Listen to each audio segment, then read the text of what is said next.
ప్రముఖ శైవ క్షేత్రం దక్షిణ కాశీగా ప్రసిద్ధిగాంచిన రాజన్న సిరిసిల్ల జిల్లా వేములవాడ శ్రీ రాజరాజేశ్వర స్వామివారి ఆలయంలో ఉగాది వేడుకలు ఘనంగా జరిగాయి. శ్రీ విశ్వ వసునామ సంవత్సర ఉగాది పర్వదినం సందర్భంగా శ్రీ స్వామివారికి ప్రత్యేక పూజలు, అభిషేకాలు చేశారు. ఆలయ ఆవరణలో పంచాంగ శ్రవణం నిర్వహించారు. ఈ కార్యక్రమానికి ముఖ్య అతిథిగా హాజరైన వేములవాడ ఎమ్మెల్యే ప్రభుత్వ విప్ ఆది శ్రీనివాస్ జ్యోతి ప్రజ్వలన గావించి కార్యక్రమాన్ని ప్రారంభించారు.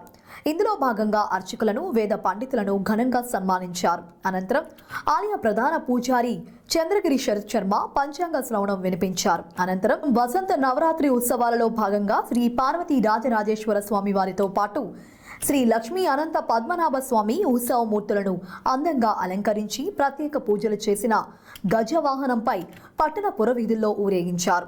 ఉగాది పర్వదినం సందర్భంగా స్థానికులతో పాటు వివిధ ప్రాంతాల నుండి వచ్చిన భక్తులు అధిక సంఖ్యలో రాజన్నను దర్శించుకున్నారు.